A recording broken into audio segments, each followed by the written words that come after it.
अस्सलाम वालेकुम नाज़रीन, साइट में भलीकार आऊं आहियां मां सां गॾु नाज़िया मीर। नाज़रीन, प्रोग्राम जो मौज़ू अॼु मुआशी ॾेही ऐं परॾेही फ्रंट ते थींदड़ डेवलपमेंट्स हूंदियूं ऐं उन सां गॾोगॾु जीअं तव्हां सभिनी खे सुधा आहे त गुज़िरियल ॾींहुं पाकिस्तान अफ़गानिस्तान जे ॿिनि सूबनि में फ़िज़ाई ऑपरेशन कयो हो ऐं उनजो जेको बैकग्राउंड आहे उहो हिन ई वीकेंड ते मीर अली वारे इलाइक़े में सिक्योरिटी फोर्सिस जी चेकपोस्ट ते थींदड़ हमिलो आहे ऐं इंटेलिजेंस मालूमात खां पोइ उन ते हमिलो कयो वियो गुज़िरियल ॾींहुं, जंहिंखां पोइ अफ़गानिस्तान जो सख़्तु रद्दमल साम्हूं आयो। पाकिस्तान में पंहिंजो सख़्तु मौक़िफ़ साम्हूं रखियो आहे त हीउ पहिरियों भेरो न आहे।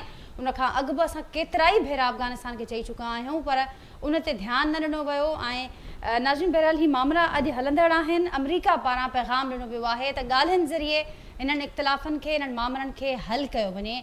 हीअ जेका रीसेंट डेवलपमेंट थी आहे उनखां पोइ ॿिन्ही मुल्कनि जे लाॻापा जेके अॻी तमामु घणा छिकताण जो शिकार नज़र अचनि पिया, उहे वधीक उन्हनि ते कहिड़ा असर पवंदा उनखे डिस्कस कंदासीं प्रोग्राम में। इकनॉमिक फ्रंट जी ॻाल्हि कयूं त IMF जो मिशन पाकिस्तान में मौजूदु आहे। गुज़िरियल ॾींहुं ॻाल्हियूं कंक्लूड थियणियूं हुयूं पर न थी सघियूं ऐं अहिड़ा इतला साम्हूं अचनि पिया त IMF जो मिशन अञा बि शायदि पाकिस्तान खां कुझु वधीक ख़ातिरनि जो मुंतज़िर आहे ऐं कुझु ॻाल्हियुनि ते, कुझु नुक़्तनि ते इतफ़ाक़ न थी सघियो आहे, जंहिंखां पोइ इहो डिसाइड कयो वियो त अॼोको जेको ॾींहुं हूंदो अॼु पिणु ॻाल्हियूं जारी रहंदियूं। इहे बि इतला साम्हूं अचनि पिया त मुख़्तलिफ़ जेके सेगमेंट्स आहिनि, जेके सेक्टर्स आहिनि, उन में दॿाउ बरक़रार आहे, जंहिं करे इन्हनि शयुनि जो बि ख़दशो ज़ाहिरु कयो पियो वञे त जेको महांगाई जो तूफ़ान आहे, जेको अॻे असांखे नज़र अचे पियो, उहो उन में वधीक वाध अचण जो इम्कानु आहे ईंदड़ ॾींहंनि में। उन हवाले सां गुज़िरियल ॾींहुं मुस्लिम लीग नून जे सरबराह मियां नवाज़ शरीफ़ साहिबु ख़ासि हिदायतूं बि ॾियूं ऐं पंहिंजी पुछाणो बि कयो हो त आख़िर केसि ताईं असीं आवाम जे सब्र खे आज़माईंदासीं।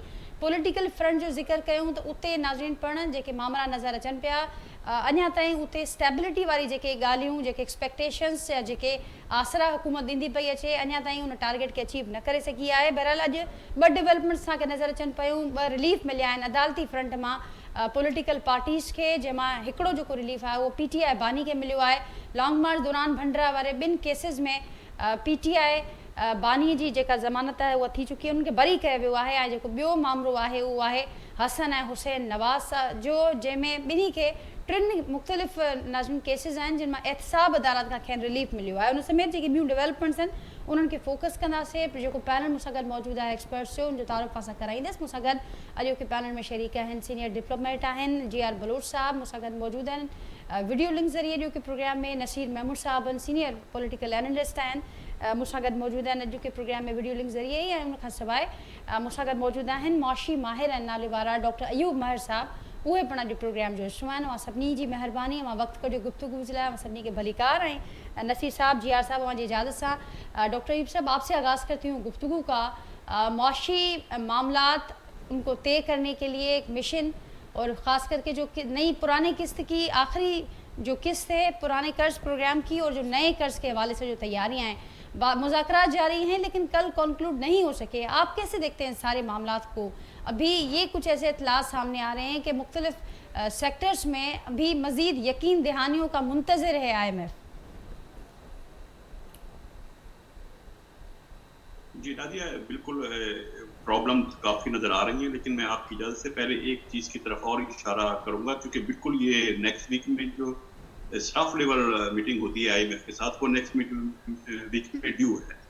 तो उससे बिल्कुल पहले अभी आप देखें कल मॉनेटरी पॉलिसी की भी अनाउंसमेंट हुई है जी। और ये दोनों चीज़ें अलग नहीं कर सकते हम, ये उससे जुड़ी हुई एक चीज़ है। कल की मॉनेटरी पॉलिसी में आप ये देखें एक चीज़ कॉन्ट्राडिक्शन एक बिल्कुल वाज़ेह तौर पे नज़र आ रही थी कि स्टेट बैंक में जब अनाउंसमेंट की गई मॉनेटरी पॉलिसी की और वजाहत की गई, तो उसमें जो फिगर्स दिए गए, जो डेटा स्टेट बैंक ने प्रेजेंट किया, उसमें इन्फ्लेशन रेट डिक्लाइन हुआ है और बहुत उसमें सिग्निफिकेंट एक जंप नज़र आया, जो मई 2023 में जो 38% तक पहुंच गया था, वो अब रिसेंट में 23% आ गया है। अगर इन्फ्लेशन रेट इस तरह से नीचे आ जाए तो इंटरेस्ट रेट लाजमी फिर कम किया जाता है, लेकिन आप देखें इंटरेस्ट रेट कम नहीं किया गया। इंटरेस्ट रेट वही 22% पर उसको मेंटेन किया है स्टेट बैंक ने, और उसके जो रीजन दिए हैं स्टेट बैंक ने, उस रीजन में एक इंडिकेशन दी गई है। उसमें कहा गया है कि एडमिनिस्ट्रेटिव प्राइजेस की वजह से आने वाले वक्त में, यानी आने वाले महीने में इन्फ्लेशन बढ़ सकता है दोबारा, ये इशारा किया गया है। एडमिनिस्ट्रेटिव प्राइसेस की जब बात की जाती है तो इससे मतलब ये होता है जो रेगुलेटरी बॉडीज जो प्राइस डिटरमाइन करती हैं, जो नेपरा है, ओग्रा है, यानी वो जो प्राइस डिटरमाइन करेंगी, खदशा है कि इन्फ्लेशन उन प्राइस की वजह से दोबारा बढ़ सकता है, इसलिए इंटरेस्ट रेट को 22% पर मेंटेन रखा गया है, कम नहीं किया गया। ये एक डिमांड है आईएमएफ की कि वो हमें वो जो प्राइसेस है एडमिनिस्ट्रेटिव, उसमें एनर्जी का सेक्टर है, उस पर रिफॉर्म लानी है और प्राइस हम कम नहीं कर सकते, तो इस तरह इन्फ्लेशन दोबारा बढ़ जाएगा। आईएमएफ की वो वन ऑफ द कंडीशन है। दूसरा, अभी बहुत तेजी के साथ एक काम जो हुआ है, बहुत तेजी के साथ उन्हीं कंडीशन को मीट करने के लिए, उसमें आपने सुन लिया होगा, ये सब आम न्यूज हो गई है कि पीआईए की निजकारी जो है वो बहुत एक्सपेडाइट कर दी गई है जी। और उसके बाद पाइपलाइन में जो अदारे हैं उनमें स्टेट लाइफ भी है, उसमें बहुत और दूसरे अदारे भी जो है वो पाइपलाइन में मौजूद हैं। ये आईएमएफ की एक कंडीशन थी, तो वो भी हम उस तरफ भी जा रहे हैं। दूसरा जो एक चीज आईएमएफ ने इंडिकेशन भी दी और स्टेट बैंक ने भी डेटा में प्रेजेंटेशन में भी देखा है, इस वक्त हमारा जो इंडस्ट्रियल सेक्टर है वो लास्ट ईयर कोई लगभग 68% कैपेसिटी पे चल रहा था, यानी 32% ऑन एवरेज कैपेसिटी आइडल थी, काम नहीं हो रहा था, इंडस्ट्री के 32% कैपेसिटी बंद पड़ी हुई थी। वो बढ़ के जो आइडल कैपेसिटी है वो 35 हो गई है। इस वक्त इंडस्ट्री ऑन एवरेज इस साल 65% पर वर्क कर रही है और जो बैंकिंग पॉलिसी की अगर तरफ जाए, जो स्टेट बैंक ने इंडिकेशन भी दी, उसमें जो फिगर्स आए हैं 8 महीने के जो करंट ईयर चल रहा है, उस 8 महीने में जो बैंक से फाइनेंसिंग की गई है इंडस्ट्री को, उसमें जो मेजर पोर्शन रहा है इंडस्ट्री को जो फाइनेंस हुआ है वो वर्किंग कैपिटल पर रहा है, जो फिक्स्ड इन्वेस्टमेंट है, जो फिक्स्ड एसेट पे, यानी जहाँ से इंडस्ट्रियलाइजेशन होती है, जहाँ से अपॉर्चुनिटीज, जॉब अपॉर्चुनिटीज क्रिएट होती हैं, वहाँ बहुत ड्रास्टिकली डिक्लाइन आया है। ये इंडिकेट कर रहे हैं कि एक तो प्रोडक्शन साइड हमारे डिक्लाइन कर रही है, आइडल पड़ी हुई है, दूसरी तरफ जो है वो प्राइस बढ़ने के खदशात मौजूद हैं।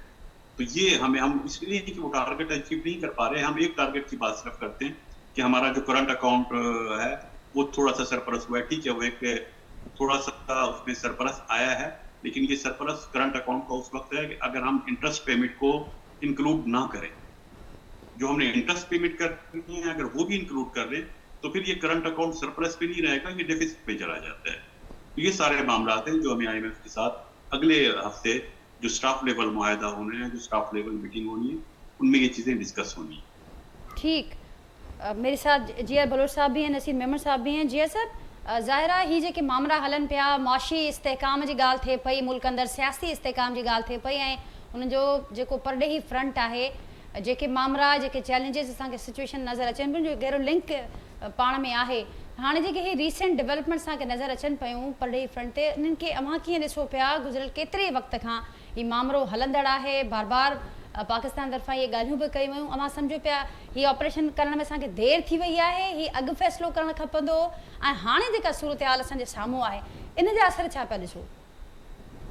आई थिंक पहिरीं ॻाल्हि त जेका जंहिं तरफ़ तव्हां इशारो कयो त उहो शक न आहे त जेका हींअर चैलेंज पाकिस्तान जो आहे, गवर्नेंस जो प्रॉब्लम जो चैलेंज आहे, इकोनॉमिक क्राइसिस जो चैलेंज आहे, and it is compounded by security challenges, ऐं उहे ख़ासि तौर ते जेके असांजे वेस्टर्न फ्रंट ते अफ़गानिस्तान मां इमर्ज थिया आहिनि तालिबान जे वञण खां पोइ, बरअक्स असांजी एक्सपेक्टेशन जे, असांजे नाउमीद थियण ते, असांजी उमेदनि जी बरख़िलाफ़ थिया आहिनि। तवक़ा इहा हुई त तालिबान जे अचण खां पोइ जिन खे हिकु लिहाज़ सां उनजो कंहिं वञी इस्तक़बाल बि कयो असांजे हिकिड़े ऑफिशियल दुरुस्त हो या न हुयो, सो ऐं इहा ई ॻाल्हि सोची पई वई त हाणे हिकिड़ो फ्रेंडली रिजीम ईंदो काबुल में, ऐं वरी दुबारा पाकिस्तान जे लाइ उहा जेका थ्रेट जो मसइलो हुयो या अफ़गान ते टेरिटरी मां जेके टेररिज़म जा वाक़िया थींदा हुआ असांजे मुल्क में, उहे घटिजी वेंदा, पर उनजे बरअक्स असां ॾिठो त 2 साल पूरा थी विया हिन खे तालिबान खे, लेकिन उन में तेज़ी अची वई, तमामु घणा सारा अटैक थिया असांजे टेरिटरी में, ऐं जेको गुज़िश्ता सैटरडे ते जंहिंमें एम्बुश कयो वियो, उन खां पहिरियां बि काफ़ी सारा एम्बुश थिया आहिनि, जंहिंमें तमामु घणियूं असांजे जेको आहे सो आर्म फोर्सिस जे जवाननि जूं जी शहादत थी आहे, हुन में काफ़ी सारा सिविलियन जेके आहिनि से बि पेशावर में हिकिड़ो आई थिंक लास्ट वीक थियो आहे, हुन में सिविलियंस बि उन्हनि जी बि रोदगी थी आहे।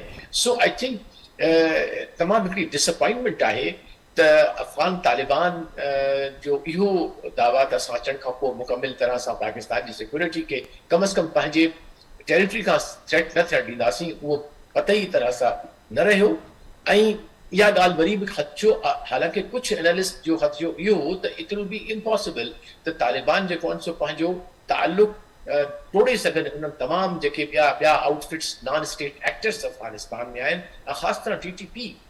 ऐं एतिरी हद ते अची वई आहे हाणे ॻाल्हि इहा त हाणे इहो तक़रीबन परसेप्शन जेको आहे सो स्ट्रॉन्ग थींदो वञे पियो त अनफॉर्चुनेटली, बल्कि कंहिं ऑफिशियल असांजे स्टेटमेंट में बि आहे त शायदि इहो बि लॻे थो त शायदि ईअं हुजे त अफ़गानिस्तान जे जेको हींअर रिजीम आहे उनजे रैंक्स जे अंदरि बि अहिड़ा एलिमेंट्स आहिनि जेके TTP खे एज़ अ प्रॉक्सी पाकिस्तान जे ख़िलाफ़ इस्तेमालु करणु था, एज़ अ प्रेशर टेक्टिक्स करणु चाहिनि था, या करणु चाहिनि था को ॿियो को ॿिया के ऑब्जेक्टिव, या इवन मुंहिंजो पंहिंजो परसेप्शन इहो आहे त they are working on behalf of some other extra regional force. So that be the case त असांजे लाइ वॾो चैलेंज आहे मुंहिंजे ख़्याल में सिक्योरिटी जो पाकिस्तान जे लाइ। अफ़गानिस्तान मां पाकिस्तान जो जेको रिटेलिएशन हुई, ऑब्वियसली असां कॾहिं बि न चाहींदासीं त अफ़गान असांजा हिकिड़ा भाउ आहिनि, तारीख़ी रिश्ता आहिनि, ट्राइब जेके आहिनि से ॿिन्ही तरफ़नि मुल्कनि में रहनि था, लेकिन ऐं यकीनी ॻाल्हि आहे असांखे उन्हनि जी सॉवरेनिटी जो, उन्हनि जी आज़ादी जो जेका उन्हनि जी हार्ड वन आज़ादी आहे उनजो ॾाढो एहतराम आहे। लेकिन असां पंहिंजे शहीदनि जो खून कॾहिं माफ़ नथा करे सघूं। असां बार उनखे जॾहिं वरजायो वियो आहे त यकीनी तरह सां असां हक़ बचाइबो आहे पाकिस्तान त वञी उन्हनि एलिमेंट खे टारगेट करे जिन जो असांखे शक आहे त उहे इनमें इन्वॉल्व आहिनि। So I think Pakistan sufficient time ॾिनो पंहिंजो पाण खे। ऐं कंहिं हद ते तव्हांजी ऑब्जर्वेशन दुरुस्त आहे त शायदि we should have taken a much earlier much harder stands much earlier, त असांखे अॼु इहे ॾींहं ॾिसणा न पवंदा। शायदि इहो ई आई थिंक प्रॉब्ली कंक्लूजन निकिरे थो त शायदि वी आर लिटिल लेट। एतिरो सारो असांखे इंतज़ारु 2 सालनि जो न करणु घुरिजे। असांखे पंहिंजूं रेडलाइंस अफ़गान तालिबान खे बिल्कुलु ॿुधाइणु घुरिजनि आहे, जीअं हू आया हुआ त this is our red line, त का तव्हांजी टेरिटरी जेका आहे सा it should not be used for any terrorist activities. Actually in Pakistan probably समझो त छाकाणि जेको दोहा एग्रीमेंट हो उनमें ॾाढो वाज़े तरह सां अंडरटेकिंग ॾिनी त Afghan territory will never be allowed to be used against any country within the region or outside the region. वो ॾाढी हिकिड़ी क्लियर अंडरस्टैंडिंग हुई। ऐं पाकिस्तान इहो ई सम्झो त ही तालिबान जेके आहिनि से हक़ जी ॻाल्हि था कनि ऐं उसूलनि जी ॻाल्हि था कनि, इस्लाम जी ॻाल्हि था कनि, त हू इन पंहिंजे वादे जो पास रखंदा। लेकिन अफ़सोस जी ॻाल्हि इहा आहे त हुन न रखियो आहे। ऐं पाकिस्तान खे हाणे मुंहिंजे ख़्याल जस्टिफाइड हुयो त इहो जेको डिटेरेंट ॾियण जे लाइ उन्हनि ऐं क़ुवतनि खे नेस्तो नाबूद करण लाइ करिणो पियो। ऐं मूंखे शक वरी डप इहो बि आहे त इहे फोर्सिस जेसिताईं के तालिबान हिकु इफेक्टिव तरीक़े सां उन्हनि जे ख़िलाफ़ न लॉन्च कंदा, असांखे बार शायदि इहो ई करिणो पवे ऐं असांखे सख़्ती जो मुज़ाहिरो करिणो पवंदो शायदि ईंदड़ वारे वक़्तनि में। छाकाणि हाणे मूंखे वधीक ख़तरो इहो आहे त इहे जेके नॉन स्टेट एक्टर्स हूंदा आहिनि दे आर वेरी वेंजफुल। त हाणे मूंखे वरी इहो बि आहे त असांखे हाणे हिन अटैक खां पोइ पंहिंजे सिस्टम खे, पंहिंजे सिक्योरिटी खे तमामु घणो मज़बूत करिणो पवंदो, वरना असांजे लाइ अञा बि सिक्योरिटी थ्रेट मुंहिंजे नज़र में अॻिते वधण वारा आहिनि। ऐं असां लाइ चैलेंजिस जेके आहिनि से अञा बि कॉम्प्लिकेट थींदा। ऐं हुन सां असांजे जेके challenges at the national level तव्हां जंहिंजी ॻाल्हि कई इकोनॉमिक ऐं पॉलिटिकल, उहे अञा वधी सघनि, अञा बि वधी सघंदा आहिनि। सिक्योरिटी थ्रेट्स बि अव्हांखे वधंदड़ नज़र अचनि पिया। ही ज़ाहिर आहे जेको अहिड़ो वक़्तु आहे, तमामु क्रिटिकल वक़्तु आहे ऐं हुनमें जेके फ़ैसिला वठणा पवंदा उहे बि तमामु घणा अहम हूंदा जेके असांजे साम्हूं फ़ैसिला ईंदा। नज़ीर साहिबु कीअं ॾिसो पिया मां पॉलिटिकली जेका सूरत हाल नज़र अचे पई, इकनॉमिक फ्रंट ते मां ॿुधी सिचुएशन त उहे चैलेंजिस पे ॾींहों ॾींहुं वधंदे नज़र अचनि पिया ऐं बहितर रिथाबंदी जी उते बि ज़रूरत आहे, सख़्तु फ़ैसिलनि जी उते बि ज़रूरत आहे। सिक्योरिटी फ्रंट जे हवाले सां बि जेका ॻाल्हि GR साहिबु कई त उते पिणु सख़्तु क़िस्म जे फ़ैसिलनि ऐं रिथाबंदी जी ज़रूरत आहे। पॉलिटिकल फ्रंट अव्हांजे साम्हूं आहे, मुसलसल असीं ॾिसूं पिया त इलेक्शन बि थी वई पर स्टेबिलिटी न अची सघी। अॼु बि डेवलपमेंट्स थियूं आहिनि, रिलीफ जो जेको सिलसिलो नज़र अचे पियो उनखे कीअं पिया ॾिसो मां ऐं कीअं कॉमेंट कंदो पॉलिटिकल फ्रंट ते स्टेबिलिटी जे हवाले सां? जी महिरबानी नाज़िया, मुंहिंजे ॿिनि सीनियर मोहतरम दोस्तनि पंहिंजे शोबे जी तमामु तफ़सीली ऐं सुठी ॼाण ॾिनी। हाणे हिकिड़ी त सिचुएशन ज़हन में रखो त ही जेका हुकूमत हींअर ठही आहे इन वटि चॉइसिस तमामु नेरो आहिनि। ईअं न आहे त हुन वटि को वॾो मेन्यू आहे चॉइसिस जो फ़ैसिला करण जे हवाले सां, जो तव्हां चओ था अचो त हिननि जो अकुलु आज़मायूं त ही A था पिक कनि या B था पिक कनि या C था पिक कनि या हैंड टाइप। जेसि ताईं सुवालु आहे पॉलिटिकल स्टेबिलिटी जो, त मुंहिंजे ख़्याल में का मेजर पॉलिटिकल इनस्टेबिलिटी बि कोन्हे अदरवाइज़ फ्रैंकली। चूंडूं थियूं, जेको बि थियो जीअं बि थियो, उहो हर चूंडुनि में असां वटि इहो थींदो आहे अनफॉर्चुनेटली। उन खां पोइ हुकूमतूं ठही वियूं, सूबनि में हुकूमतूं ठही वियूं ऐं कैबिनेट्स ठही वियूं, सेनेट जा इलेक्शन अचनि पिया, तो का मेजर डिरेलमेंट त कान थी आहे पॉलिटिकल फ्रंट्स। मूंखे त शयूं ट्रैक ते हलंदे नज़र अचनि थियूं। हा, हुन में ऑल टाइम हिकिड़ी कन्फ्रंटेशन अपोजिशन हुननि जी रहंदी, विच इज़ ओके। हाणे उहो त पॉलिटिकल प्रोसेस आहे, उहो कॾहिं बि अहिड़ो न थींदो जो सभु माण्हू यूनिजन हुजनि, हिकु राय ते हुजनि, सभिनी खे क़बूल कनि। It's very difficult. हिकिड़ो डाइवर्स कंट्री आहे, तंहिंजे करे तव्हां एक्सपेक्ट कयो त KP would continue to challenge federal government on different things, ऐं इहे शयूं हलंदियूं रहंदियूं। टगाफार हलंदी, सेनेट में बि हलंदी, नेशनल असेंबली में बि हलंदी, and it will take its course. पर मेजर जेके चैलेंजिस आहिनि हिन हुकूमत जे लाइ ईंदड़ ॾींहंनि में, उहे इहे ई ॿ आहिनि जिन ते ॻाल्हि ॿोल्हि थी वई आहे, ऐं इहे ॿई इंटरट्वाइंड बि आहिनि, आइसोलेशन में न आहिनि।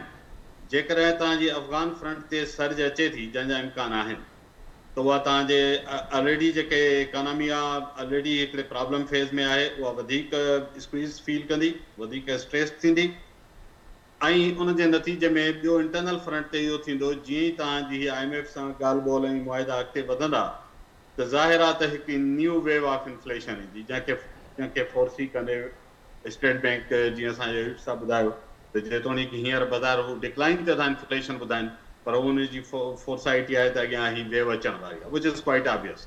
मूंखे त इन ते बि शक आहे त हींअर इन्फ्लेशन केतिरो ड्रॉप थियो आहे, मूंखे ख़बर न आहे, इहा कहिड़ी कैलकुलेशन एज अ ले पर्सन, मूं वटि त उहे डिजिट्स कोन्हनि, पर उहा डेटा अॻियां रखी सघिजे थी।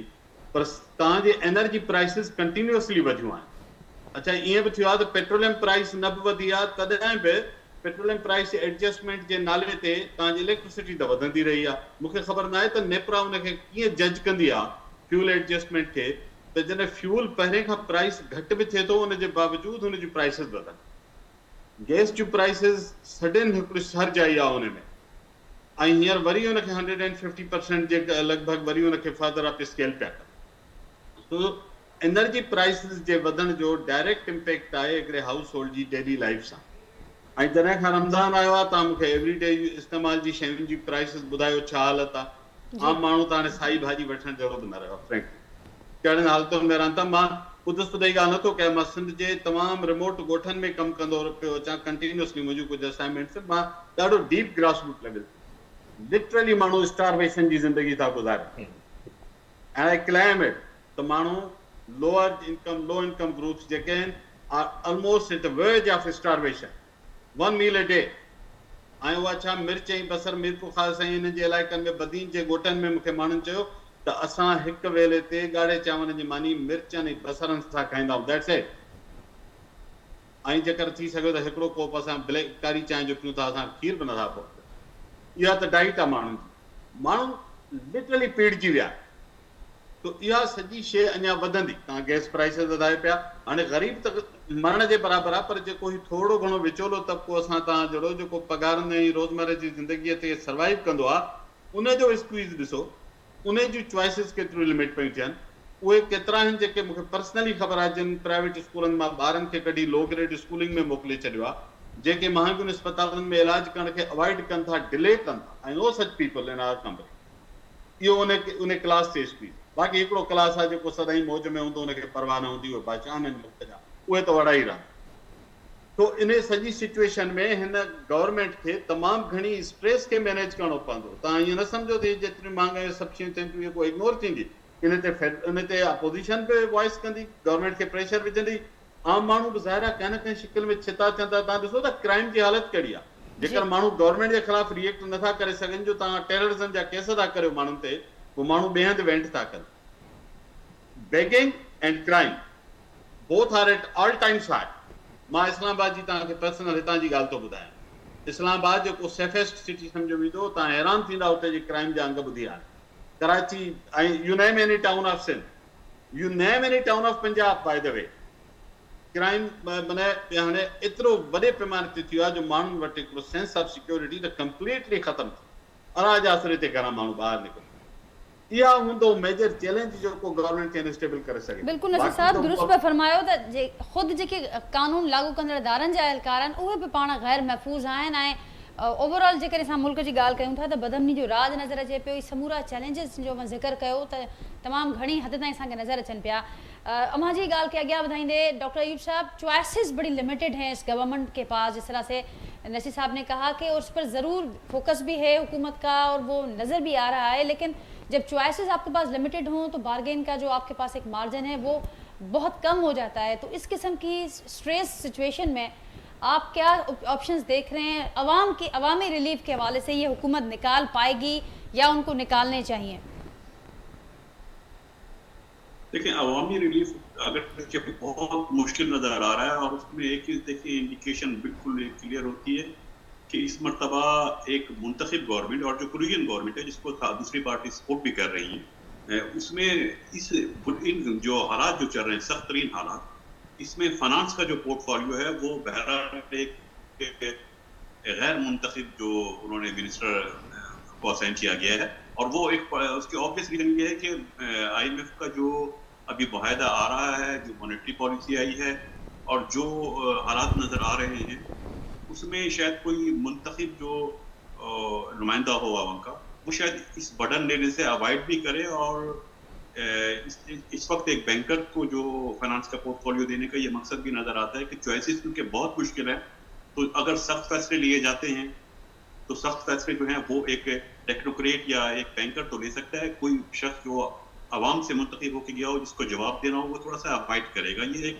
एक चीज़ नज़र आ रही है कि इस तरह से शायद आने वाले दौर में चॉइसेस कम हैं और डिसीजन मुश्किल होंगे, और फोकस जो नज़र आ रहा है, अच्छी बात है, वो फोकस मैं समझ रहा हूँ सही है। IMF की तरफ से एक डिमांड थी जो गवर्नमेंट ने अभी तक इस पर रजिस्ट किया है कि जो NFC अवार्ड हुआ है उसको रिविजिट किया जाए। इस पे देखें, IMF की तरफ से ये डिमांड आना कि उसको रिविजिट किया जाए, IMF का ये परव्यू बनता नहीं है। ये ठीक है कि उसकी वजह से अगर कोई मसला है, तो दूसरा उसका एक टाइम होता है, वो टाइम भी आ गया है, वो NFC अवार्ड होना है, उस टाइम उसकी जो ड्यू डेट है वो आ रही है, लेकिन ये डिसीजन एक डोमेस्टिक होना चाहिए, ये इंटरनल डिसीजन होना चाहिए।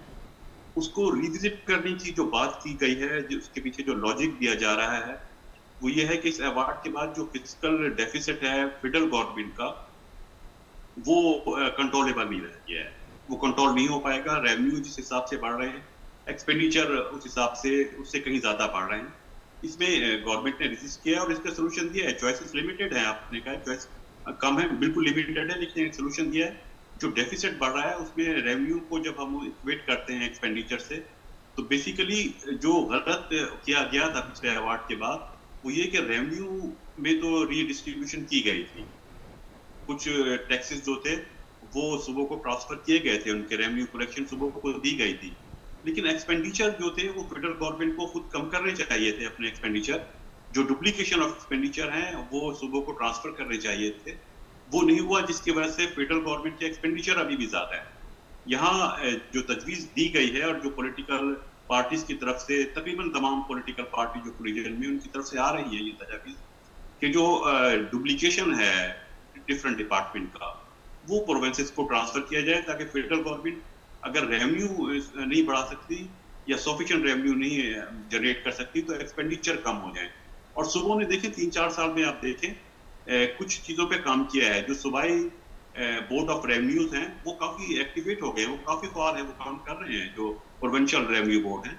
इसी तरह से हेल्थ सेक्टर में प्रोविंसेस ने काफ़ी काम किया है, कहीं इंश्योरेंस के जरिए किया गया है, कहीं अपना इंफ्रास्ट्रक्चर डेवलप किया गया है। हेल्थ डिपार्टमेंट प्रोविंसेस में काफ़ी अच्छी डेवलपमेंट हो गई है। हायर एजुकेशन डिपार्टमेंट सूबों के पास पहले नहीं था, अब वहाँ बड़े इफेक्टिव हायर एजुकेशन के डिपार्टमेंट बना दिए गए हैं। लेकिन हम देख रहे हैं कि हायर एजुकेशन फेडरल के पास भी है, हेल्थ मिनिस्ट्री फेडरल के पास भी है, सेंट्रल बोर्ड ऑफ रेवेन्यू, एक फेडरल बोर्ड ऑफ रेवेन्यू भी है, सूबों के अपने रेवेन्यू बोर्ड भी काफ़ी इफेक्टिव हो गए।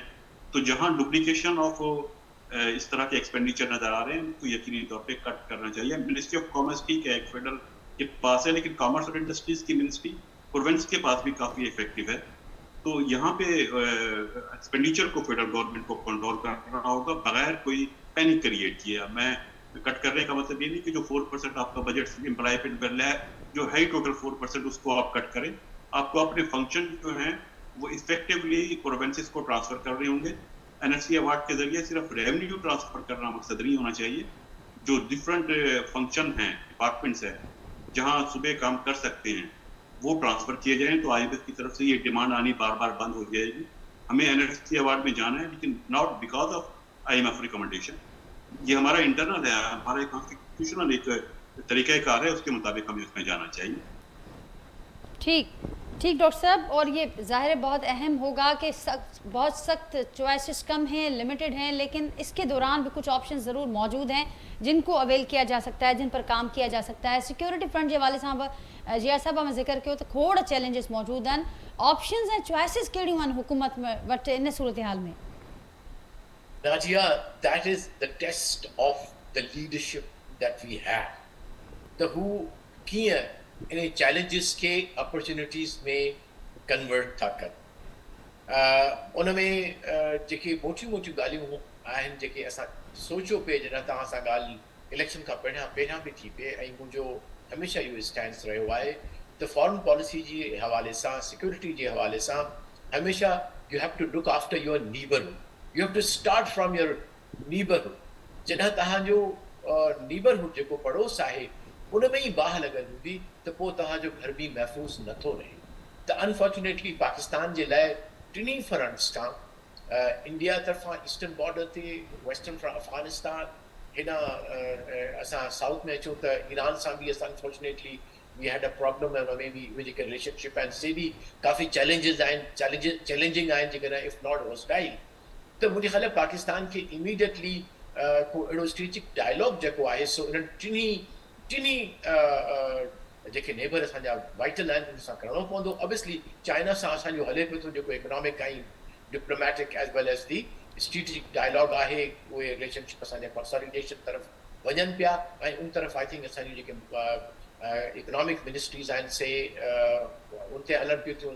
असांजी जेका सिक्योरिटी स्टैब्लिशमेंट आहे उनजा पंहिंजा हिकिड़ा सुठा उन सां रेपो आहिनि। ऐं साॻी तरह मिनिस्ट्री ऑफ फॉरेन अफेयर्स खे बि उतां चैलेंज कोन्हे को, लेकिन उनखे अॻिते वधाईंदे मुंहिंजे ख़्याल इमीडिएटली असांजे स्टेट खे इन टिनी फ्रंट ते करणु घुरिजे, ध्यानु ॾियणु घुरिजे। ऐं हिकिड़ी सुठी ॻाल्हि जेका ख़ुशि आहिनि ॻाल्हि इहा आहे त हिन वक़्तु जेको रिजीम आहे सिविलियन जेको असांजो सेटअप आहे उनजो ऐं असांजी सिक्योरिटी स्टैब्लिशमेंट जो कंहिं हद ताईं वर्ल्ड व्यू तक़रीबन साॻियो आहे as far as these 3 countries R concern.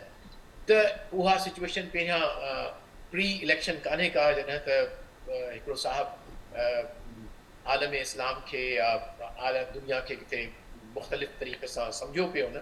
So I think that's a good news in the sense त हाणे अहिड़ी का एडवेंचरिज़म जी का मूंखे तवक़ा कान्हे का, ऐं नज़र न पियो अचे त अहिड़ो को लीडर आहे हू सभु विदिन दी एग्ज़िस्टिंग रियलिटीज़ में जेको आहे सो अहिड़ो रोड मैप जेको आहे सो पाकिस्तानी फॉरेन पॉलिसी लाइ चाक आउट कनि, प्रायोरिटाइज़ कनि, जंहिंमें obviously relationship with the neighbour, जंहिंमें अफगानिस्तान, इंडिया, ईरान खे प्रायोरिटाइज़ कनि, चाइना सां जेके असांजा रिलेशनशिप आहिनि से इहे वधंदा रहनि था, ऐं साॻी तरह सां एक्सपोर्ट जेकॾहिं वधाइणो आहे, कंसोलिडेशन इंशाअल्लाह अचणी आहे, इंडस्ट्रियलाइज़ेशन असांजी थियणी आहे, एग्रीकल्चर जे मैदान में जेका नवां इनिशिएटिव आहे उन लाइ बि तव्हांखे मार्केट खपनि थियूं। त जेके नॉन ट्रेडिशनल तव्हांजी मार्केट्स आहिनि, अफ्रीका आहे ऐं ॿिया जेके मुल्क ईस्ट एशिया वारा मुल्क आहिनि, उन्हनि खे अञा बि असांखे वधीक जेको आहे सो कंसोलिडेट करणु घुरिजे। इन जो मतिलबु इहो न आहे, सभ खां अहम ॻाल्हि मुंहिंजे ख़्याल में जेका वॾो चैलेंज इहो आहे त ईअं न थिए त सिक्योरिटी चैलेंजिस जेके आहिनि से दे ओवरवेल्म द इंटायर कंट्री, जंहिंमें असांजी इकोनॉमिक डेवलपमेंट आहे, जंहिंमें ही नसीर साहब ॻाल्हि कई त कीअं पॉवर्टी जेका असां वधंदी वञे पई, त कीअं माण्हू जेके आहिनि से हिकिड़ो मील जेको सो खाइण ते मजबूर आहिनि। मुंहिंजे ख़्याल में चैलेंजिस जॾहिं ते सिक्योरिटी आहिनि पंहिंजी जॻह ते, लेकिन most important thing is that internally असांखे पंहिंजे तमामु पॉलिसीज़ खे अहिड़े नमूने सां अलाइन करिणो आहे पंहिंजी एग्ज़िस्टिंग रियलिटी सां, जंहिंमें चाहे जेकी इकोनॉमिक ऑस्टेरिटी जी ॻाल्हि कई अयूब साहब, उनखे वठिणो आहे। I think these all are interlinked, we cannot separate the two, and that is where in my view is the biggest challenge जेका अॼु जी जेका हुकूमत आहे त कीअं इन्हनि सभिनी मल्टीपल जेके क्राइसिस आहिनि या पोली क्राइसिस जी चयो वेंदो आहे पाकिस्तान जे लाइ, त डिफरेंट काइंड ऑफ आहिनि, पर उन सभिनी जो रूट वरी बि किथे न किथे वञी मिले थो। उनखे कंहिं तरह सां सिंगुलरली हिकिड़े तरह सां ऐं पूरी क़ौम खे गॾु वठी उन्हनि खे टैकल कनि ऐं अॻिते वधनि। ऐं ॿियो छा आहे त इकोनॉमिक फ्रंट ते वरी मां थोरी इहा गुस्ताखी कंदुसि त जेका वट आई हैव सीन त हीउ जेको पब्लिसिटी वारो छोटो छोटो जेको किथे किन मुल्कनि में किन किन प्रोविंसिस में हले पियो थो, that is not a substitute for strategic initiatives in terms of our economic revival. उनखे छॾे हिननि खे ख़ासि तरह जेका पार्टी पंजाब में आहे उनखे they have to come up with a new game book, not the old one जेका जी अॻु में आहे उन खां साॻी तरह सां सिंध में जेका हुकूमत आहे उनखे पंहिंजे कामयाबियुनि ते वेही ख़ुशीअ जा नग़मा न ॻाइणु घुरिजनि त थर्ड इलेक्शन जीती आहे लिहाज़ा everything is good, no not at all, but just जेके सर्कमस्टांसिस आहिनि त ही they seem to be in power, definitely they are like daunting challenges in terms of economic development. So मुंहिंजे ख़्याल सॼे घर मां स्टार्ट कजे ऐं पोइ अॻिते वधे. घर मां स्टार्ट कजे ऐं पोइ अॻियां वधिजे. नसीर साहब तमामु अहम ॻाल्हि कई आहे, उन ते अव्हां अॻु बि पंहिंजो पॉइंट एड कया त पंहिंजे घर खां शुरूआति करणी आहे. घर जे हवाले सां अव्हां ज़िक्र कयो त हाणे मामला काफ़ी हद ताईं अव्हांखे ट्रैक ते नज़र अचनि पिया, पर ही जेके असांखे कुझु शयूं नज़र आयूं, असां ॾिठोसीं त केपी वारो जेतोणीकि मुलाक़ात थी शहबाज शरीफ़ साहब ऐं केपी जे वॾे वज़ीर विच में, पर उन मुलाक़ात खां पोइ वरी कुझु इख़्तिलाफ़ नज़र अचनि पिया. उन खां सवाइ ही जेके मामला नज़र अचनि पिया त कंहिं वक़्तु IMF खे ख़त लिखियो पियो वञे, कंहिं वक़्तु एहतजाज थिए पियो, ऐं उन खां सवाइ जेको सीटुनि वारो मामिलो आहे उहो बदस्तूर असांखे नज़र अचे पियो. ऐवान अंदरि ऐवान ॿाहिरि रस्तनि ते अचण जूं, एहतजाज जूं, मज़ाहमत जूं इहे ॻाल्हियूं बि थियनि पियूं. त हिन समूरियूं शयूं, ही जेके एॾा वॾा चैलेंजिस आहिनि, उन्हनि ॾाढो अव्हां कीअं ॾिसो पिया त ही जेका सभिनी खे हिकिड़े पेज ते आणनि हुकूमत लाइ केतिरो वॾो चैलेंज हूंदो? त ही जेके तव्हां इंटरनल पॉलिटिकल चैलेंजिस जी ॻाल्हि पिया कयो न, त एहतजाज थींदा, मख़सूस सीटुनि ते मामिलो छा आहे, वज़ीर आला मिलियो कहिड़ी ॿेड़ी कावड़जी वियो, इहा रूटीन आहे. इन खे तव्हां एतिरो परेशानी तॾहिं हुजे हा जॾहिं तव्हांजी गवर्नमेंट जी फॉर्मेशन न थिए हा, प्रोलांग थी वञे, उहा हुई सभ खां ॾुखी ॻाल्हि. तो मूंखे उहे शयूं मामूल जूं उन में का गैर मामूली सूरत हाल पैदा कोन थी थींदे नज़र अचे. मुज़ाहिरा थींदा, कुझु वॾी का क़यामत अचण वारी कान, फ़िलहालु कोन्हे, अॻिते अलाए छा. मां हिकिड़ी ब्रॉडर पिक्चर में ॾिसो, पाकिस्तान खे हिकिड़ी लॉन्ग टर्म स्ट्रेटेजिक फ्रेमवर्क में सोचणो पवंदो. ही माने एडहॉक रिफॉर्म्स, एडहॉक रेस्पॉन्सिस ते असां डिकेड्स खां हलूं पिया. मिसाल तौर छा असां कंसेप्चुअली क्लियर आहियूं त पाकिस्तान जो सिक्योरिटी जो चैलेंज रुगो बॉर्डर सिक्योरिटी आहे या non conventional human security is even bigger challenge. मुल्कनि जे लाइ, सोसाइटीज़ जे लाइ जेका इंटरनल इनस्टेबिलिटी आहे इज़ फार मोर ग्रेव देन त तव्हांजे मथां अफ़गानिस्तान बि हमला करे थो, तव्हां जवाब में हिकिड़ो बम उछले हलिया अचो था. इहे शयूं, इहे मां नथो चवां उहे अम न आहिनि, उहे बि ॾाढियूं क्रिटिकल आहिनि, उहे बि जेकर इन्फ्लेट थियूं थियनि त ॾाढियूं ख़राबु आहिनि. पर मूंखे जंहिं शइ जी वधीक ॻणती आहे त पाकिस्तान जी जेका इंटरनल चैलेंजिस आहिनि ह्यूमन सिक्योरिटी जा, इहे पाकिस्तान जी स्टेबिलिटी लाइ वधीक चैलेंज आहिनि. तव्हांजी 40-50% जेका ॿार आहिनि, 50% ॿार माइल नॉरिश्ड अथव. तव्हांजूं अस्पतालूं भरियूं पियूं. पाकिस्तान जे कंहिं बि शहर में पीअण जो पाणी WHO जो स्टैंडर्ड थिया, पाकिस्तान जे पंहिंजे स्टैंडर्ड खे बि मीट नथो करे कंहिं बि शहर में, इंक्लूडिंग इस्लामाबाद. तव्हांजा 2.5 करोड़ ॿार स्कूलनि खां ॿाहिरि आहिनि. तव्हांजे क्राइम जो रेट माना हाईएस्ट एवर आहे हिन वक़्तु. हिकिड़ी अनारकी आहे सोसाइटी में, तव्हां हुनखे केतिरो वक़्तु डंडे लट सां सप्रेस करे रखंदो. माण्हू गुम थियनि था, कोर्टूं रड़ियूं कनि थियूं, माण्हू ॿाहिरि नथा अचनि. इहे सभु जेके पाकिस्तान जा अंदरूनी मसइला आहिनि न, इहे था पाकिस्तान खे वीक कनि. मूंखे अफ़गानिस्तान खां एतिरो ख़ौफ़ नथो अचे जेको पाकिस्तान जे इंटरनल स्टेबिलिटी जा इशूज़ आहिनि ऐं माण्हुनि जे सर्वाइवल जा इशूज़ आहिनि. उन तरफ़ कंहिंखे नज़र विझणु घुरिजे. तव्हां हींअर पावर्टी जो जेको स्केल ॾिसो था, तव्हां सोचो जेकॾहिं ख़ुदा न ख़ास्ता का बि शइ थोरी बि, मां डिटेल में नथो वञणु चाहियां, I don't want to paint a grim scenario, पर हे जेको तव्हांजा 8-10 करोड़ माण्हू बिलो पावर्टी लेवल आहिनि, सोचे सघो था इहे पाकिस्तान खे मजमूई तौर जी हुकूमतुनि खे कहिड़ी अख सां ॾिसनि. जिन माण्हुनि खे ॿार बीमार थिए त दवा न वठी सघनि, वेलो मानीअ जो न खाई सघनि, ऐं उन्हनि माण्हुनि मां छा था एक्सपेक्ट कयो त उहे कंहिं बि ॾुखी सूरत हाल में कीअं रिएक्ट कंदा, कीअं बिहेव कंदा. इन्हनि वॾनि क्वेश्चन ते सोचण जी ज़रूरत आहे. हीअ असांजी जेके पॉलिटिकल पार्टीज़ आहिनि न, बोथ पीपल्स पार्टी ऐं नवाज़ शरीफ़ साहब वारनि जा हींअर ताईं जा जेके प्रोग्राम ऐं एक्शन्स आहिनि, इहे चैरिटी ओरिएंटेड आहिनि, इहे ग्रोथ ओरिएंटेड कोन आहिनि. किसान कार्ड ॾियो, बेनज़ीन कार्ड ॾियो, ग़रीब कार्ड ॾियो, रमज़ान जो राशन ॾियो, इहे सभु पॉपुलिस्ट तरीक़ा आहिनि माण्हुनि जी सिंपैथीज़ गेन करण लाइ. ग़रीब माण्हुनि खे साह खणण जहिड़ो रखो, पर साह खणण खां मथे न वेंदा इहे माण्हू. छा BISP जा जेके बेनिफिट इनकम जा बेनिफिशरीज़ आहिनि, उन्हनि जो घटियो आहे या वधियो आहे? तव्हां मूंखे ॿुधायो. यकीनन वधियो आहे. 2022 जी फ्लड खां पोइ सिंध में त अलाए केतिरा न्यू पुअर क्रिएट थिया आहिनि, जंहिंजो एस्टिमेट बि कंहिं वटि कोन्हे. इन्हनि सभिनी माण्हुनि जी जेका सिचुएशन आहे, तव्हां उन्हनि खे ग़ुर्बत ऐं इन जा कार्ड ॾेई केसि ताईं हलाईंदो? तव्हां रोज़गार नथा क्रिएट कयो. स्टेट जो कमु डायरेक्ट नौकरियूं ॾियणु हिते हुते 10 माण्हू रखण न आहे, तव्हां को फेवरेबल एनवायरमेंट क्रिएट कयो त रोज़गार क्रिएट थिए न तव्हांजी इम्पोर्ट सब्स्टिट्यूशन थी थिए। असां एग्रीकल्चर इकोनॉमी आहियूं, $8 बिलियन जा एडेबल्स इम्पोर्ट कंदा आहियूं। अयूब साहब इस पे ज्यादा रहनुमाई कर सकते हैं। अयूब साहब ये फैक्ट है ना, हमारा एग्रीकल्चर इकोनॉमी और $8 बिलियन के एडेबल्स हम इम्पोर्ट कर रहे हैं।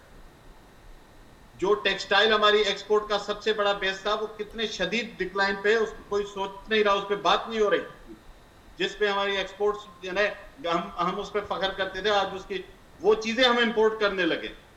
Is there a vision with any party या लीडरशिप त पाकिस्तान जी इकोनॉमी जा फंडामेंटल्स कीअं ठीक करना है, इन्फ्लेशन खे कीअं कंट्रोल करणो आहे। तव्हांजी मार्केट जे अंदरि फोर्सिस आहिनि, तव्हां कणिक जो अघु रखो था, कणिक ब्लैक ते वञे थी, तव्हां भाण खपायो था, भाण तव्हांजो ब्लैक ते वञे थो, हर शइ तव्हांजी ब्लैक ते वञे थी। तव्हां रमज़ान में खजूर जी क़ीमत कंट्रोल नथा करे सघो, तव्हां चओ था असां बाज़ार ते जंगियूं कंट्रोल कंदासीं।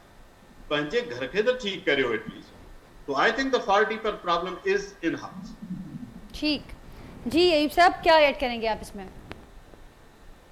जी देखिए, बिल्कुल मैं नसीर साहब से एग्री करता हूँ, और ये काफ़ी चीज़ें ऐसी हैं जो मैं पहले आपके प्रोग्राम में भी इंडिकेट करता रहा कि हमारे 2 डिकेड ऐसे गुजरे हैं जिसमें हम सिर्फ इकोनॉमिक पॉलिसी में तो अब देखिए सिर्फ एडहॉकिज्म रह गई है। हम सिर्फ एडहॉक पर बात करते रहे और मजबूर कर दिए जाते हैं। जब हम ये कहते हैं ना हमें बार बार IMF के पास जाना है, तो वो एक एडहॉकिज्म का इंडिकेटर होता है। वहाँ हमें ये फिक्र पड़ जाती है कि किस जगह सब्सिडी देनी है, किसको स्टेपंड देना है, कहाँ हमें टैक्स लगाने हैं, किस तरह से हमें फॉरेन एक्सचेंज लोन लेना है। ये सारी एडहॉकिज्म की बातें होती है। Short term fori immediate solution क्या होते हैं, हम उसमें इंगेज हो जाते हैं। कोई इकोनॉमिक पॉलिसी या प्लानिंग हम कर नहीं सकते। और जो इशू आ रहा है हमें, हम जो बेसिक जो प्रॉब्लम आ रही है, प्रॉब्लम ये आ रही है कि हमें IMF के पास जाना क्यों पड़ रहा है, इसलिए कि हमारे पास फॉरेन एक्सचेंज रिजर्व कम हो जाते हैं और हम जो नेसेसरी हैं उनको भी इम्पोर्ट नहीं कर सकते, हम बिल पे नहीं कर सकते। हमें कम क्यों हो जाते हैं, इसलिए कि हम एक्सपोर्ट अर्निंग नहीं कर पा रहे, हम FDI को अट्रैक्ट नहीं कर पा रहे। और इन दोनों चीज़ों को लिए, एक्सपोर्ट की कम्पिटेटिवनेस के लिए भी और FDI को अट्रैक्ट करने के लिए भी शॉर्ट टर्म सोल्यूशन या एडहॉकिज्म नहीं चाहिए होता, वहाँ इकोनॉमिक प्लानिंग चाहिए होती है। प्लानिंग से हमारी तवज्जो बिल्कुल हट गई है। 2 डिकेड से ये हो रहा है कि हम छोटे छोटे सोल्यूशन देते रहते हैं। पॉपुलिज्म के सारे ये, जैसे नसीर साहब ने इंडिकेट किया, इंडिकेटर्स हैं कि हम अपना किस तरह से वोट बैंक मेंटेन रख सकते हैं, वो शॉर्ट टर्म सोल्यूशन दे देते हैं। इकोनॉमिक प्लानिंग से बिल्कुल हम, और खासतौर पर अभी जो गवर्नमेंट बनी है इसमें तो अनफॉर्चुनेटली आप देखें जितने भी स्टेप लिए गए हैं वो सारे एडहॉकिज्म से रिलेटेड हैं। और उससे भी बढ़कर ये कि इससे पहले जब इलेक्शन होते थे तो जो मैनिफेस्टो आया करते थे, उस मैनिफेस्टो में जिक्र होता था, मेंशन किया जाता था कितना टैक्स कलेक्ट होगा, डायरेक्ट होगा या इनडायरेक्ट होगा, क्या सोर्सेज होते हैं। अभी तो मैनिफेस्टो में भी किसी पार्टी के इस तरफ बात ही नहीं की गई थी। मैनिफेस्टो में भी ये कहा गया था इतने यूनिट हम बिजली के फ्री दे देंगे, हम सब्सिडीज दे देंगे, हम बेनजीर इनकम सपोर्ट का फंड बढ़ा देंगे, एनहांस कर देंगे, हम इंश्योरेंस कार्ड दे देंगे, हेल्थ इंश्योरेंस कार्ड। ये मैनिफेस्टो में ये चीजें मेंशन थी। मैनिफेस्टो में ये मेंशन नहीं था कि हम कॉम्पिटिटिवनेस कैसे बढ़ाएंगे, हम FDI कैसे जनरेट करेंगे, हम रेवेन्यू कैसे बढ़ाएंगे। तो अनफॉर्चुनेटली हम जब एडहॉकिज्म पे आ गए या मजबूर कर दिए गए कि सिर्फ हम एडहॉक की बातें करें, शॉर्ट टर्म सोल्यूशन बताएं, किस तरह रेवेन्यू जनरेट हो रहे हैं, तो इकोनॉमिक पॉलिसी तो फिर इस तरह के हालात पे बन ही नहीं सकती। ठीक हो, फिर असल जो मसाइल हैं, जो असल क्राइसिस है, उनकी तरफ ध्यान भी नहीं जा रहा। जी साहब, आख़िर में अवां का कॉमेंट वठंदसि ऐं कोई कॉमेंट नसीर साहब खां वठंदसि त मूंखे इहो ॿुधाइजो त हाणे जेसिताईं एडहॉकिज्म मां जान न छॾाइबी तेसिताईं प्रोग्रेस ॾांहुं न वधी सघिबो। ही जेके एक्सपर्ट्स जी राय साम्हूं आई, मां उन मां ही असीं क्रक्स कढी सघूं था, ॾिसी सघूं था। पर हाणे छा अव्हांखे नज़र अचे पियो त उन पासे ॾांहुं का रियलाइज़ेशन मौजूदु आहे, को विजन मौजूदु आहे कंहिं पार्टीअ वटि? Yeah, I think realization भी आहे, छाकाणि जेकॾहिं असां जेका कैबिनेट जी पहली मीटिंग हुई प्राइम मिनिस्टर साहब जी, जेका लाइव टेलीकास्ट कई वई, एग्ज़ैक्टली यही ॻाल्हियूं जेके असां पिया कयूं उन पाण चयो त कीअं टैक्स जेको आहे, जेकॾहिं 300 रुपया टैक्स आहे त 200 रुपया चोरी थियनि था, 100 रुपया जेको सो वञे थो ख़ज़ाने में। साॻी तरह सां जेके चोरियूं आहिनि बिजली जूं, गैस जूं, उन जी ॻाल्हि कयूं कि ऐं उन पाण बि इहो चयो त स्टेट जेके एंटरप्राइज़िस जेके 6 यूनिट्स आहिनि, 36 जेके अहिड़ा आहिनि जेके ट्रिलियंस ऑफ रुपीज़ जो असांजो हर रोज़ जेको आहे सो उन मां वञे थो पियो थो। साॻी तरह सां मतिलबु PI आहे, पाकिस्तान स्टील आहे, सभ खां जेको शॉकिंग जेको मां कंहिं ॻाल्हि पहिरियों शायदि तव्हांजे प्रोग्राम में या कंहिं ॿिए में ॿुधायो, पाकिस्तान ब्रॉडकास्टिंग कॉर्पोरेशन आहे। I mean like one is amazed. छो पियो ईअं थिए, छा लाइ ईअं NHA national highway authority, my God, तमामु जेके इहे ठीका जेके हिननि जा आहिनि टोल टैक्स थिए थो, उनखे डेफिसिट हुन जो छा जवाज़ आहे मूंखे ॿुधायो. सो आई थिंक हिननि खे फ़ैसिलो करणो पवंदो त जेकॾहिं हिननि खे वाक़ई सर्वाइवल ॾियणो आहे पंहिंजो पाण खे पॉलिटिकली नेक्स्ट इलेक्शन लाइ, they have to take these tough decisions. I think इहा हिकिड़ी हिननि जी पॉलिटिकल ज़रूरत आहे मुंहिंजी नज़र में. ऐं जेकॾहिं हुननि में इहो विजन बि कोन्हे त हू मुल्क खे छॾे रुगो पंहिंजी पॉलिटिकल सर्वाइवल जे लाइ सुठा फ़ैसिला खणनि, त मुंहिंजे ख़्याल में उहो मुल्क लाइ बहितरी थींदी. बट डेफिनेटली रियलाइज़ेशन आहे स्पेस ऐं जेके ॿियूं जेके फोर्सिस आहिनि, काउंटर फोर्सिस, उहे बि काफ़ी मज़बूत आहिनि, वेस्टेड इंट्रस्ट आहिनि. बट आई एम होपफुल त ईंदड़ वक़्तनि में असांखे सुठा फ़ैसिला हिन गवर्नमेंट खां ॾिसंदासीं. ऐं उमेद था कयूं, छाकाणि जो उमेद खां सवाइ त पोइ माण्हू रही कोन थो सघे, उमेद था कयूं त इहे जेके ॻाल्हियूं कल्ह असांजूं हल थियणु घुरिजंदा मसइला, उहे सुभाणे या डे आफ्टर इनशाला थी वेंदा. ऐं वरी बि असां को सुख जो साह खणी सघंदासीं ऐं हिक ॿिए सां सुठियूं ॻाल्हियूं एक्सचेंज करे सघंदासीं. यानी हीअं त सभु ॻाल्हियूं जेके आहिनि से दिलि खे दहिलाइण वारियूं, आंसू बहाइण वारियूं ऐं दुख वारियूं आहिनि. बिल्कुलु जिया साहब, ऐं मां दुरुस्त पिया फरमायो त उमेद ज़ाहिर आहे, उमेद रखणु घुरिजे बिल्कुलु, पर उमेद जो दारोमदार एक्शन्स ते हुजे थो. ऐं अव्हां बिल्कुलु दुरुस्त चयो त हीअ सुठियूं ॻाल्हियूं असीं एक्सचेंज करे सघूं, त असीं बि इंतज़ार में आहियूं, उमेद बि कयूं पिया सुठी. नसीर साहब, आख़िर में अव्हां जो कमेंट, जिया साहब फोर्सी कनि पिया त रियलाइज़ेशन बि आहे ऐं सुठा फ़ैसिला बि असांखे नज़र ईंदा. केतिरी हद ताईं ही हुकूमत जेके पंहिंजूं ॻाल्हियूं करे आई पंहिंजे शुरूआती स्पीचिस में, उहे ट्रांसलेट एक्शन्स में कंदे नज़र अचे पई? अच्छा, पहिरें त मां उमेद थो कयां त बलोच साहिब जी उमेद पूरी थींदी. Realities are challenging. जेका शइ बादर करे थी न, उहा न आहे त तव्हां सां प्रॉब्लम्स आहिनि. इहा वॾी ॻाल्हि कान्हे, दुनिया में सभिनी मुल्कनि सां प्रॉब्लम्स आहिनि. एक्चुअली क्वेश्चन इहो आहे त तव्हांजो प्रॉब्लम रिस्पॉन्स केतिरो कोहेरेंट आहे, उनजी डायरेक्शन केतिरी ठीकु आहे, उनजो रोड मैप केतिरो एनर्जाइजिंग आहे या होप क्रिएट कंदा. अनफॉर्चुनेटली सभु कुझु जीअं अयूब साहब चयो न, रुगो एडाकिज़म. को लॉन्ग टर्म रोड मैप, को एक्शन प्लान नज़र अचे न त छा नेक्स्ट 12 मंथ्स में ही, 24 मंथ्स में ही, 36 मंथ्स में ही, उहो कोन्हे. सब्सिडीज़, रमज़ान जूं रियायतूं, फलाण घुमी फिरी ॻाल्हि उते था कनि. मां 2-3 सबमिशन्स क्विकली करे ॻाल्हि वाइंड अप करियां. पाकिस्तान खे सीरियसली इंपोर्ट सब्स्टिट्यूशन ते कमु करण जी ज़रूरत आहे ऐं एक्सपोर्ट बूस्टिंग ते सीरियस. ही जेका एनर्जी प्राइसिस आहिनि, असां एक्सपोर्ट्स कीअं कम्पिटेटिव थींदो? केरु तव्हांजी प्रोड्यूस वठंदो प्रोडक्ट मार्केट? तव्हां कम्पिटेटिव प्रोडक्ट ॾियो ई नथा प्राइस वाइज़. तो उन ते टियों, तव्हांखे जेको हेॾो अनअटेंडेड पाकिस्तान जे अंदरि several district and divisional headquarters आहिनि जिते processing industry, agro processing industry जो जी गुंजाइश मौजूदु आहे, तव्हां उहा नथा करियो. राइट इन्वेस्टमेंट्स नथा कयो न, मॉन्यूमेंट्स था ठाहियो, orange train, motor way, yellow बस. मां नथो चवां त सुठा न आहिनि, इहे सुठियूं शयूं, पर जेकर तव्हांजे घर में अन्न न हुजे त तव्हां वॉशिंग मशीन वठंदो या पहिरें अन्न वठंदो? So you have choices. Washing machine looks very beautiful. If you don't have atta at home, what the hell I will do with this beautiful washing machine? So first put the things on order. पंहिंजे घर जूं शयूं ठीकु करियो, जेके economy जा fundamentals आहिनि. Productive investments कयो न, ही नॉन प्रोडक्टिव इन्वेस्टमेंट्स आहिनि. सभु तव्हांजी जेके ट्रांसपोर्ट जूं कंपनीज़ आहिनि, इहे सभु हेवी सब्सिडीज़ था ऑपरेट थियूं कनि. बिलियंस ऑफ रुपीज़ जी टैक्स पेयर सब्सिडी थी वञे. Motorways, you name orange trains, you name bus services. इहे अच्छा, ॿी ॻाल्हि इहा आहे त जेके तव्हांजूं 200 खां मथे फेडरल गवर्नमेंट जूं कॉर्पोरेशन्स आहिनि, SOEs, उहे तव्हां जूं 400-450 खां 500 अरब रुपयनि जो डेफिसिट कनि थियूं हर साल.